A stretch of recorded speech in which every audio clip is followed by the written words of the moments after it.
It's Matt Ryan's world, and apparently the Colts are just living in it. The new quarterback already has control of the offense through 2 practices, and it is showing. Let's get into it. You are Locked On Colts, your daily Indianapolis Colts podcast. Part of the Locked On Podcast Network, your team every day.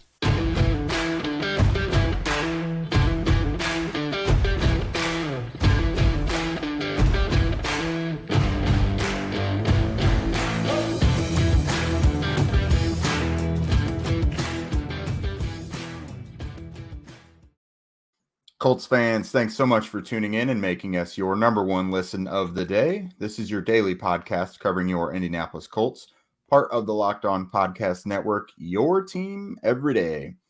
I am Jake Arthur, a sunburnt moron, if you couldn't tell. I was out at Colts camp today.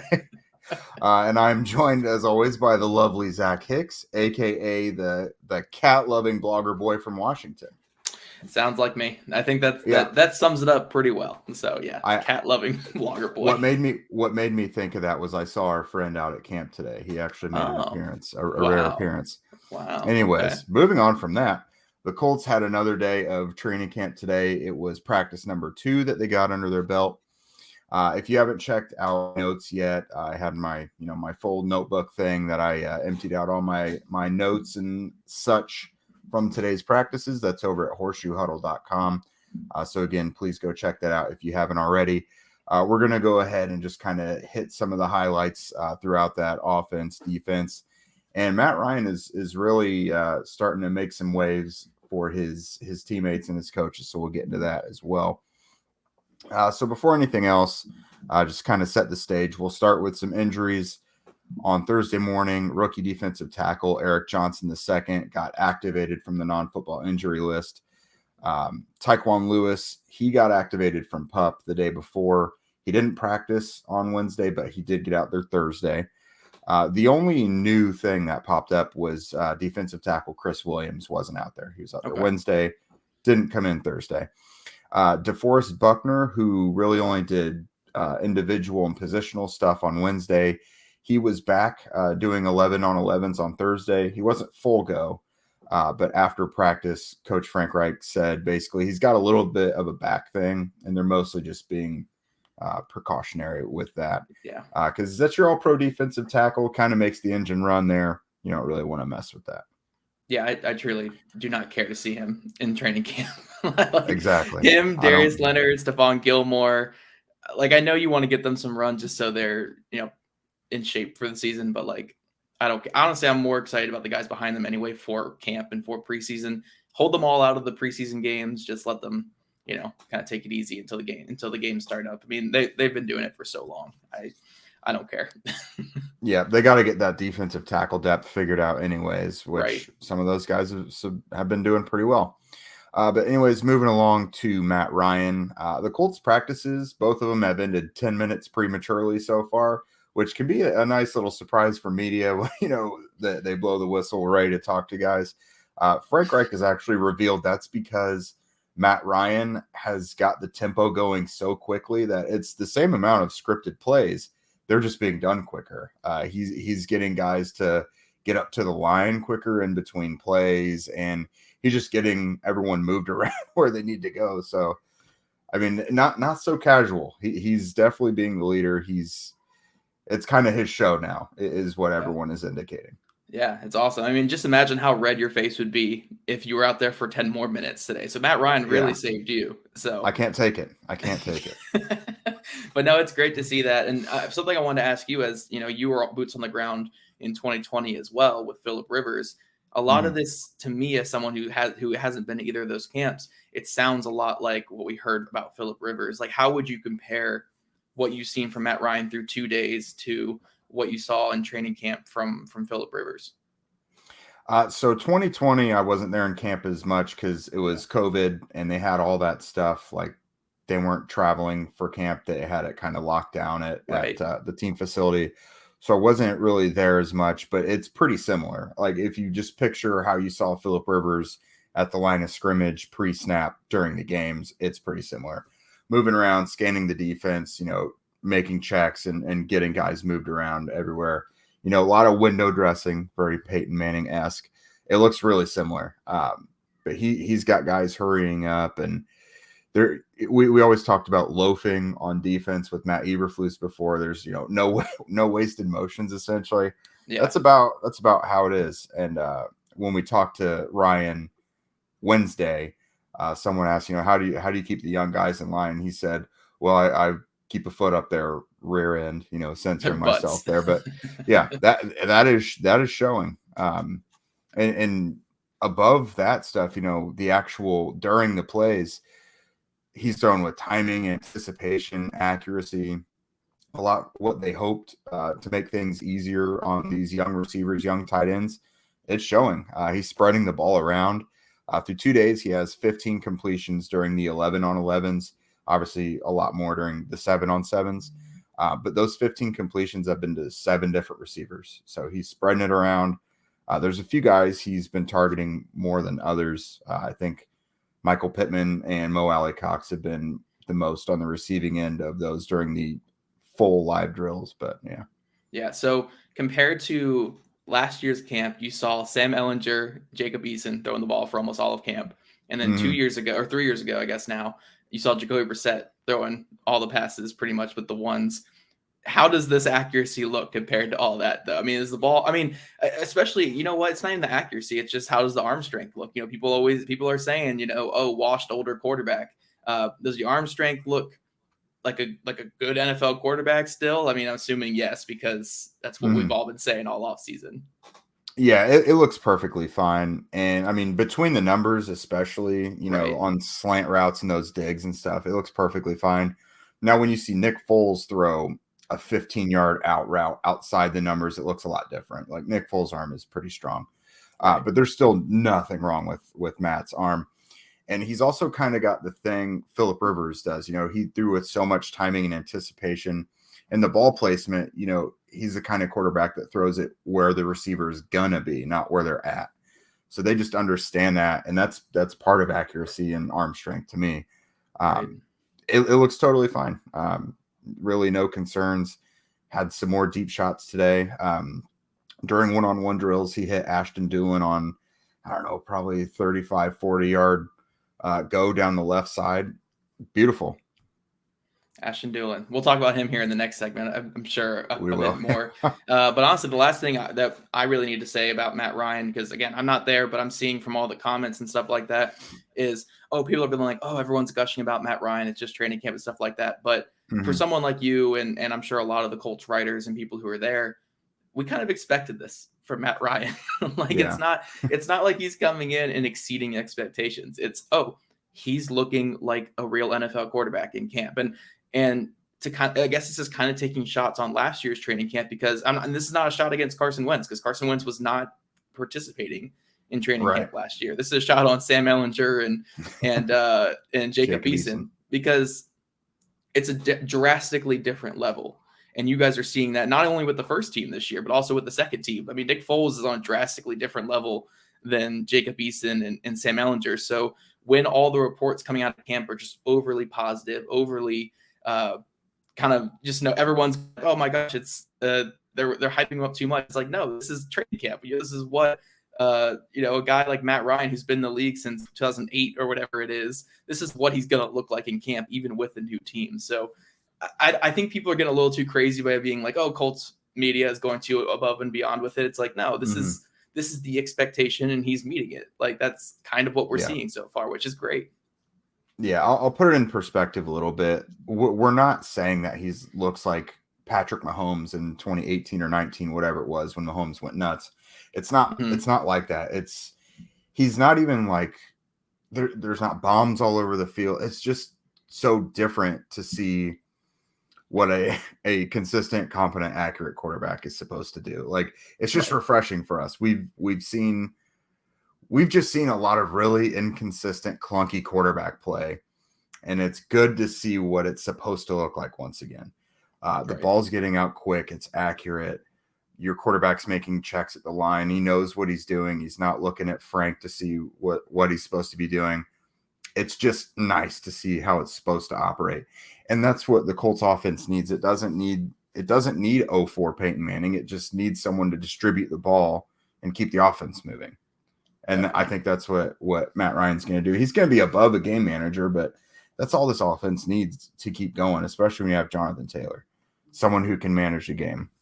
And my last little thing on Matt Ryan is Frank Reich pretty much has said by this point with everything we've seen, it is Matt Ryan's show now. That they said we're going to kind of give you the keys, do what you want with it. We're here to help, but you're kind of running it. And that's the benefit of having your quarterback all throughout the spring as well. You kind of hit the ground running now. You're already 2 practices in for training camp. With that, we're going to talk about some bets now, folks. BetOnline.net is the fastest and easiest way to check in on all your betting needs. Find out all of your favorite sports and events at the #1 online source for odds, lines, and games. Find reviews and news of every league, including Major League Baseball, NFL, NBA, NHL, combat sports, esports, and even golf. BetOnline continues to be the top online resource for all your sports wagering information. From live in-game betting, scores, and podcasts, they've got you covered. Did you guys know the Colts are currently the betting favorites in the AFC South? BetOnline currently has them atop the rankings at under 140 or minus 140. You guys can tell I'm not the best betting guy here, but this is something I might have. Man. Yeah, I might have to learn to, just because these are some really good odds right now. Head to BetOnline today. Use your mobile device to learn more about the action happening. BetOnline, where the game starts. So, Jake, let's jump into some offense. And, I love talking quarterback play. Obviously, I did quarterback mechanics all offseason. But honestly, I care more about the bottom of the roster guys. For all the Matt Ryans, Jonathan Taylors, and Pittman Juniors, I want to hear about the Ashton Doolins and the Will Fries and the Dion Jacksons.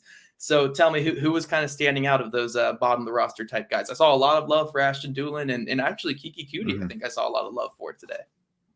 Yeah, so I was talking with a couple of the other guys on the sidelines today. It's nice to see QT more involved now. Like last year, it seemed a little odd. He was a late addition, but with his experience, you thought the Colts might be able to use him more. I don't know if it just took him a little while to get a grasp of the offense or what, but he's now participating as like a punt returner, a kickoff returner, and you see him lined up out there with the offense. He looks good. He's a little, kind of slot guy, and he's doing his job.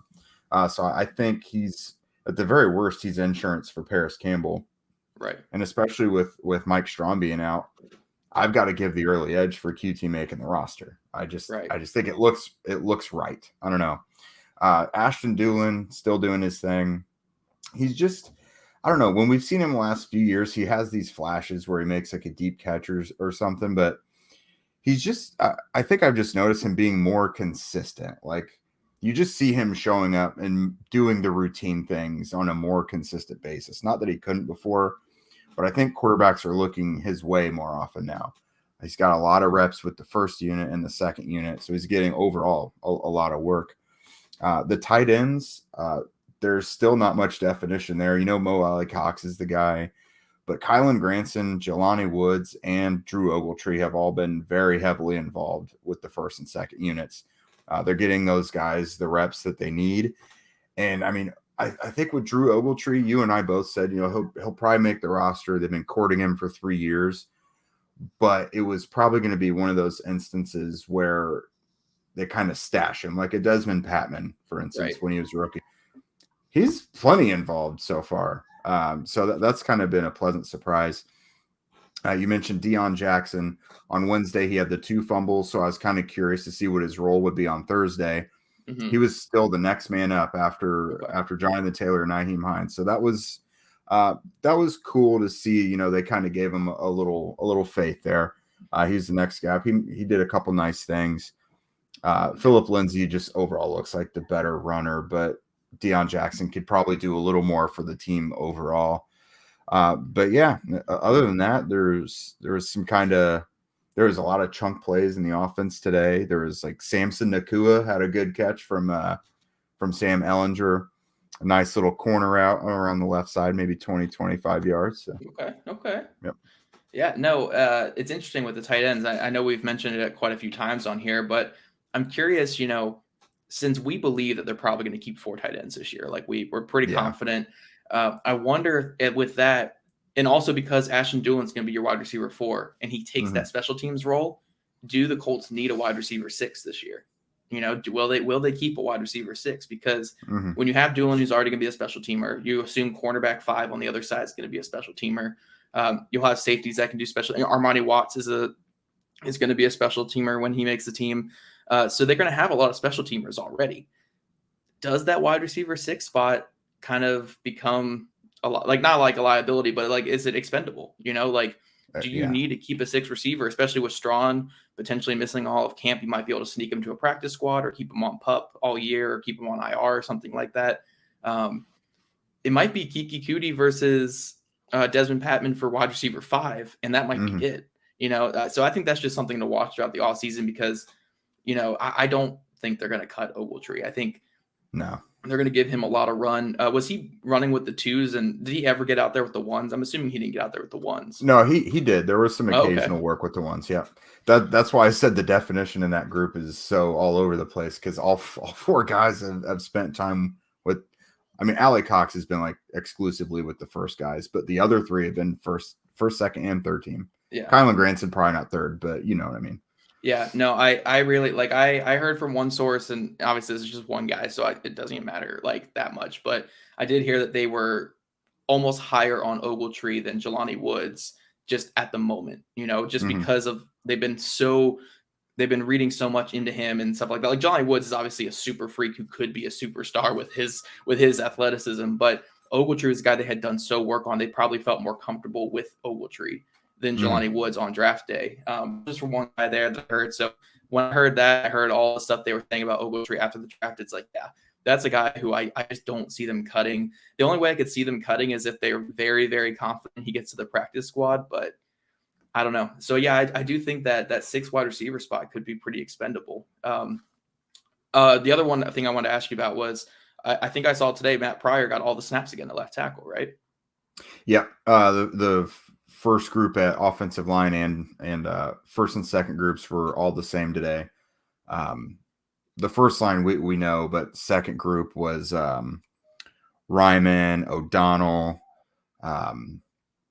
Fries at center. Fries at center. Right guard was Spriggs. Right tackle was Dennis Kelly. So both days, that's pretty set in stone. I don't want to say set in stone because I'm still curious if they're going to ever get Ryman first team reps at left tackle. But so far, I mean, Pryor's up pretty good. I mean, today overall, I didn't really notice many sacks at all from the defense at any level. There was a couple good pressures, but Pryor has held his own for the most part. Doesn't shock me. I mean, last year in his matchup against Yannick Ngakoue, he held his own for, they didn't really have too many like straight rushes against each other, but he held his own against Yannick and a lot of them. So yeah, I kind of expected a good camp from Matt Pryor, but I am a little shocked that Ryman's not at least rotating. But again, it's week 1. It's probably, I think they did it last year too with the guys. They were rotating them like by weeks, like certain weeks and stuff like that. So there's still a lot of camp left to be saying that, oh, Matt Pryor's already won the job. Even though I think Reich said he wants to have it settled by like week 2 of the preseason.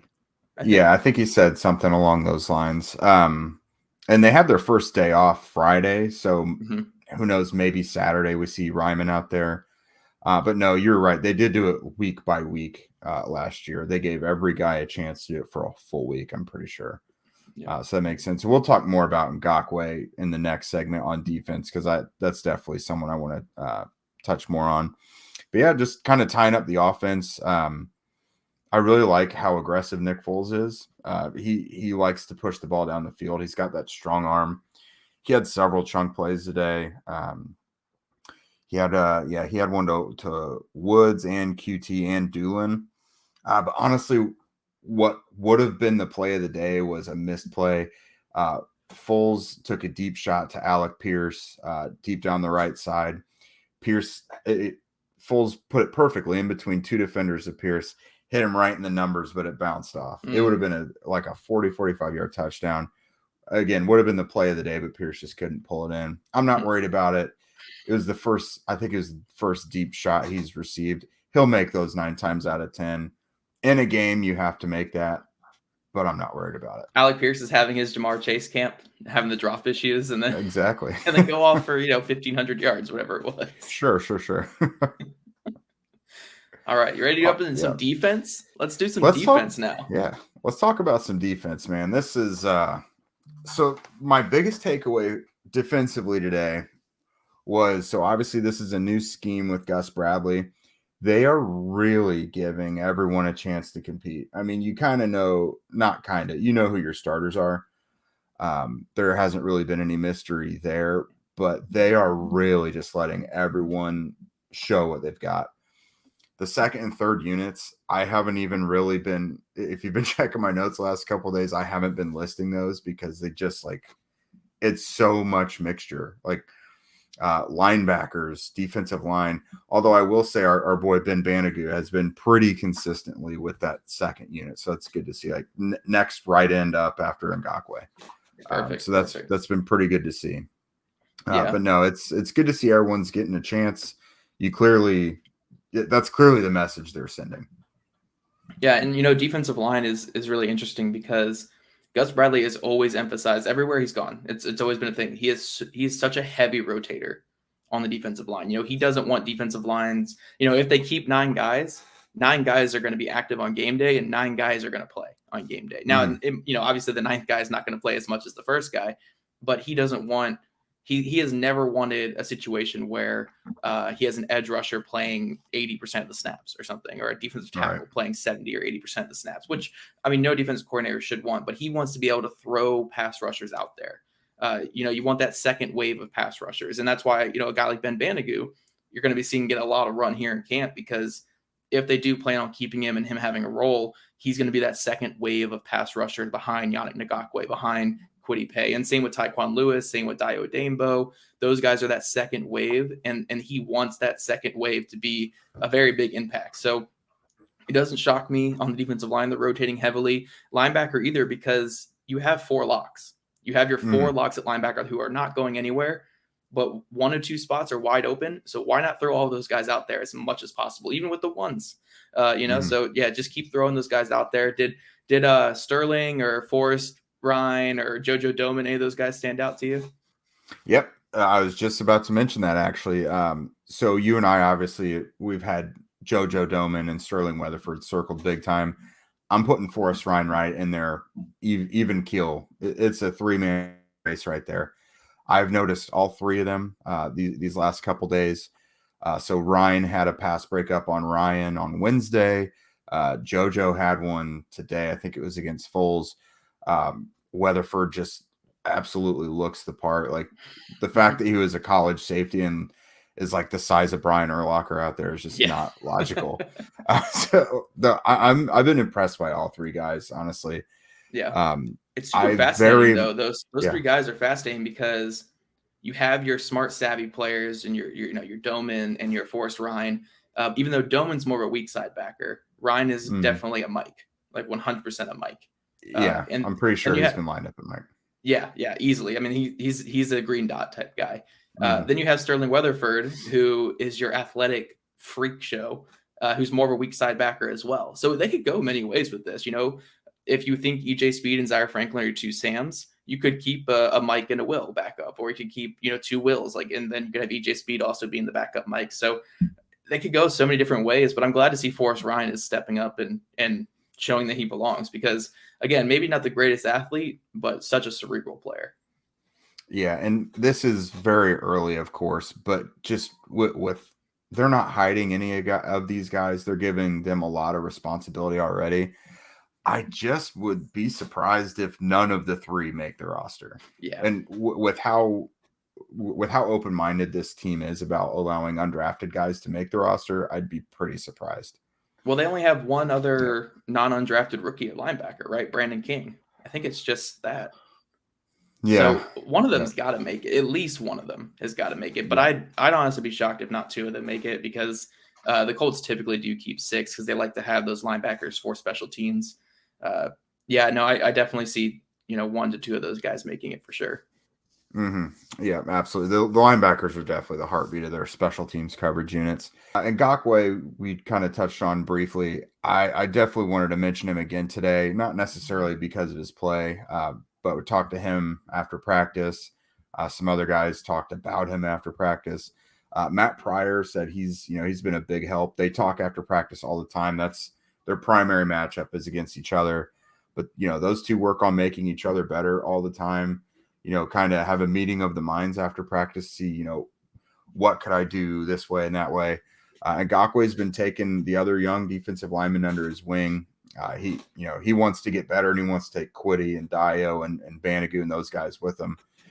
Frank said, he's got a unique personality, and they really embrace that type of thing in the locker room. So they do. Ngakoue he's got to finally find a long-term home in the NFL because it's nuts because he's one of the better pass rushers in the league. And he's just got to he just seems to fit in well.